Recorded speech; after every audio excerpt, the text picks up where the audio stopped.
En esta sección continuaremos analizando las prácticas homosexuales en la historia de las naciones, pero ahora lo haremos en el tiempo del Nuevo Testamento. Empezaremos con Grecia. La forma más común de homosexualidad entre los varones griegos era la pederastia. Este término se refiere a un plan de educación para muchachos que consistía en que sus padres los ponían bajo el cuidado de otros hombres para que los educaran. Como característica de este sistema se esperaba que el muchacho llamado Erómenos proporcionara a su mentor llamado Erastés favores homosexuales. Esto era honorable. ¿Qué significa la palabra pederastia? Es la atracción sexual de la persona adulta hacia niños de su mismo o de distinto sexo. En la antigua Grecia se denominaba gimnasio, que su palabra traducido significa desnudez, a un centro de entrenamiento para la juventud en lo académico, lo físico y la disciplina militar. Se volvió famoso e infame, según el punto de vista, por la pederastia. Los jóvenes varones iban a ejercitarse desnudos mientras los otros hombres adultos iban a mirarlos y a veces a seducirlos. Filósofos griegos como Platón y Sócrates consideraban la pederastia como una práctica que elevaba el intelecto. Por lo que sé, no hay mayor bendición para un hombre joven que está empezando a vivir que un amante virtuoso o para un amante que un joven amado, decía Platón. Lo encontramos en la cita del libro El banquete, página 178. Las representaciones de escenas pederastas son abundantes en el arte griego. Podemos apreciar el kílix ático, es una forma típica de la cerámica griega clásica, semejante a un cáliz, o al enocoe y usada para beber vino. Allí podemos ver dos imágenes con jóvenes adultos y niños. Veamos ahora Roma.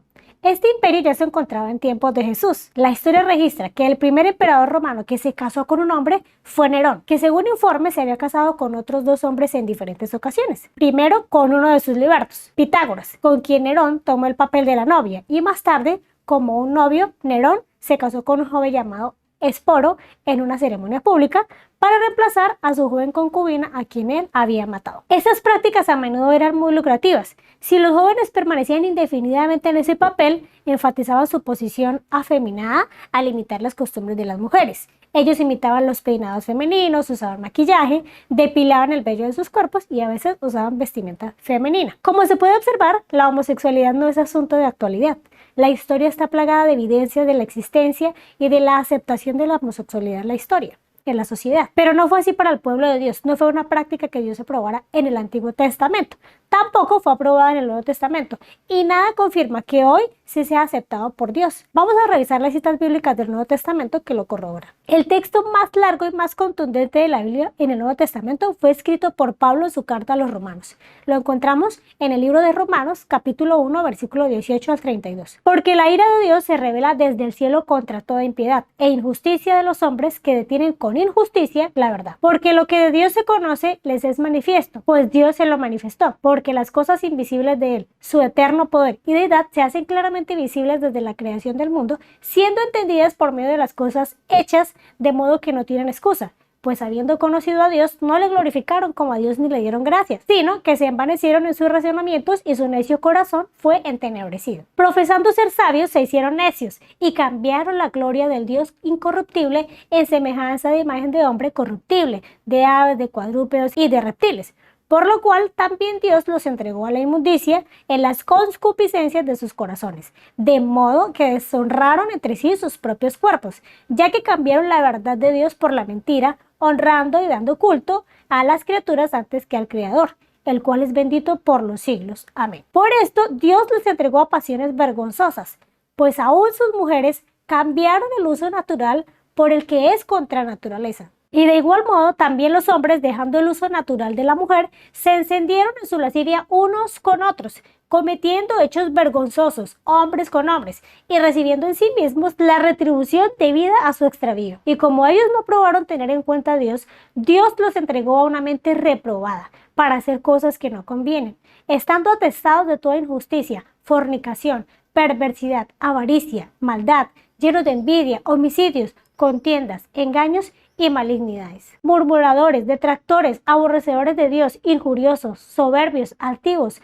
inventores de males, desobedientes a los padres, necios, desleales, sin afecto natural, implacables sin misericordia, quienes habiendo entendido el juicio de Dios, que los que practican tales cosas son dignos de muerte, no solo las hacen, sino que también se complacen con los que las practican. Una actitud que pone la voluntad humana por encima de la divina es idolatría. Pablo menciona la homosexualidad como una pasión vergonzosa, pero no es necesariamente la única.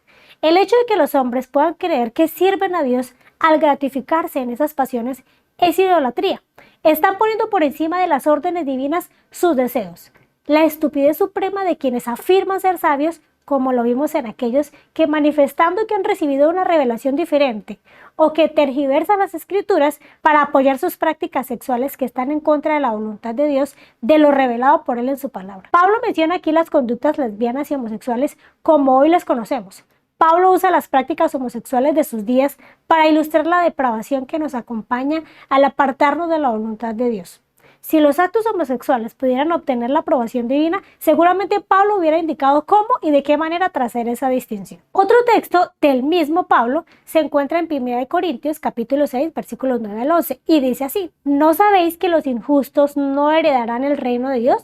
No erréis, ni los fornicarios, ni los idólatras, ni los adúlteros, ni los afeminados, ni los que se echan con varones, ni los ladrones, ni los ávaros, ni los borrachos, ni los maldicientes, ni los estafadores se heredarán el reino de Dios. Y esto erais algunos, mas ya habéis sido lavados, ya habéis sido santificados, ya habéis sido justificados en el nombre del Señor Jesús y por el Espíritu de nuestro Dios. En esta lista de actos inmorales se deja claro que no está menos impedido de entrar al reino de Dios un homosexual que un adúltero o un ladrón. Quien practique cualquiera de estos pecados estaría impedido de entrar en el reino de Dios. Todos los que siguen a Cristo deben resistir la tentación de llevar a cabo sus impulsos. Como Pablo dice, esto eran algunos de ustedes, pero ya han sido lavados, ya han sido santificados y justificados en el nombre del Señor Jesús y por el Espíritu de nuestro Dios. Así que ya no se puede continuar diciendo que en la iglesia son pecadores, porque ya no lo son.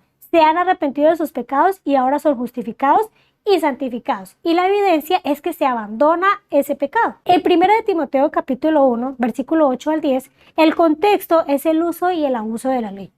Aquí quiere mostrar que la ley es básicamente para criminales y ofensores rebeldes. Los cristianos no deben olvidar que la libertad no es una licencia para pecar y que la sana doctrina no es contraria a la ley de Dios. Pero sabemos que la ley es buena, sino si uno la usa legítimamente.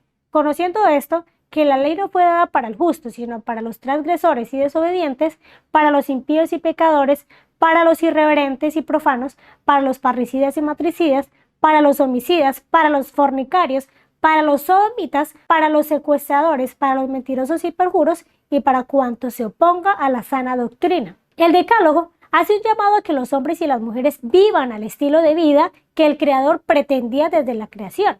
Y en este plan de la creación, para Pablo, la homosexualidad no tiene lugar. Concluimos entonces que las tres referencias principales a la homosexualidad en el Nuevo Testamento claramente condenan los actos homosexuales. Los actos sexuales entre hombres se consideran inmorales. Para Pablo era una aberración de la conducta humana, resultado de la entrada del pecado. La homosexualidad no era parte del plan divino para los sexos. Si fue parte de la vida pasada del individuo, ahora deben abandonarse mientras el estilo de vida cristiano se vuelva su actuar cotidiano y la ley de Dios se obedece, pues la misma autoridad que prohibió el adulterio también prohibió la homosexualidad. Como ya vimos, muchos justifican y aprueban un estilo de vida gay en el pueblo de Dios, incluyendo a líderes religiosos y sus feligreses. Encontramos que ya existen Biblias y libros cristianos inclusivos. Aquí podemos ver, por ejemplo, la Biblia El cristianismo y la homosexualidad. Es un libro que es escrito para cristianos homosexuales. Otro libro del escritor Ismael Leandri, Dios es gay. Es un alegato a favor de la comunidad lésbica, gay, bisexual y transexual y transgénero. Al punto que hasta se ha dicho que Dios es homosexual. Como estos libros, ya hay muchos más que muchos leen para documentarse, para tener argumentos y justificar una conducta sexual que Dios claramente desaprueba en su palabra. Cristo no realizó una declaración directa sobre la homosexualidad, pero no hizo modificación alguna de la escritura existente. Lo podemos notar en la ley, Mateo capítulo 5, versículo 17, al mencionar que no había venido a cambiar la ley, sino a cumplirla.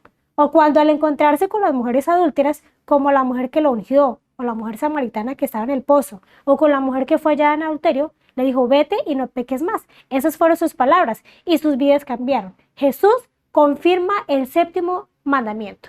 Mateo capítulo 19, versículo 3 al 4 nos dice lo siguiente. Entonces vinieron a él los fariseos tentándole y diciéndole, ¿es lícito al hombre repudiar a su mujer por cualquier causa? Él respondiendo le dijo, ¿No habéis leído que el que los hizo al principio, varón y hembra los hizo? Y digo, por esto el hombre dejará padre y madre y se unirá a su mujer y los dos serán una sola carne. En Mateo capítulo 19 y Marcos 10, Jesús tuvo una discusión con los fariseos sobre el tema del divorcio. Y Jesús se remitió al relato de la creación y citó Génesis capítulo 1 versículo 27 y capítulo 2 versículo 24. Dos seres humanos, hombre y mujer, que se unen a través del matrimonio. Dos seres humanos de sexos opuestos se convierten en uno. Según Mateo, solo hay dos opciones: estar casado con una persona del sexo opuesto o permanecer soltero. Jesús rechazó el divorcio, la poligamia y también la homosexualidad. La Biblia no consiente actividades o relaciones homosexuales. Los actos sexuales fuera del vínculo del casamiento heterosexual están prohibidos. Jesucristo afirmó la intención de la creación divina. Por esa razón, los cristianos se oponen a las prácticas y relaciones homosexuales. La homosexualidad es una manifestación más del desorden en las inclinaciones y relaciones humanas causadas por la entrada del pecado en el mundo. Sin embargo, todas las personas, independientemente de su orientación sexual, son amadas por Dios y no se aprueba el hacerlos objeto de burlas o escarnios, y menos de abusos. La homosexualidad no es el pecado imperdonable. En la lista de pecados indicados por el apóstol Pablo es considerado igual que el adulterio o el hurto, y el individuo no debe ser considerado responsable por su conducción, pero sí por sus actos, ya que estos se pueden evitar. Decir que es imposible evitarlos es afirmar que no tenemos dominio propio y que no controlamos nuestros impulsos. Es afirmar que actuamos por instinto como los animales, y eso es inaceptable. Se puede elegir por encima de los impulsos y deseos cualesquiera que sean. El perdón de Dios se encuentra siempre disponible, pero la idea de que todo puede ser perdonado mientras que la práctica voluntaria continúe es gracia barata que la iglesia no puede aceptar. Según el escritor Ronald, dice que se convierte en la gracia que equivale a la justificación del pecado sin la justificación del pecador arrepentido que se aparta del pecado y de quien se aleja del pecado. La gracia barata es en este caso gracia sin poder y anularía la misión evangelizadora en el mundo. La iglesia sin la objetiva palabra de Dios es una nave sin timón, que se acomoda a los acontecimientos mundiales, las modas y las opiniones hasta que se hunde o se rompe las rocas. La iglesia debe tomar en serio todas las inmoralidades sexuales, incluido el acelerado aumento de los recasamientos, uniones en yugo desigual, aumento de familias monoparentales por la sexualidad prematrimonial y otras tendencias liberales en el estilo de vida sexual. No hacerlo pone a la iglesia en aprietos para predicar a los homosexuales porque no tiene autoridad y es acusada de hipocresía. Hemos llegado al final de este estudio sobre la homosexualidad y la Biblia. Hemos podido concluir que a Dios le desagrada los actos homosexuales. Sin embargo, que Dios ama al pecador y desea hacer un cambio en la vida de todos nosotros. Quiere eliminar el pecado de nosotros siempre y cuando nosotros tengamos esa voluntad de abandonar el pecado, reconocer que somos pecadores, reconocer que hay pecados en nosotros y abandonarlos siempre con la ayuda que Dios ha dispuesto para nosotros y con la ayuda de su Santo Espíritu. Que Dios los bendiga.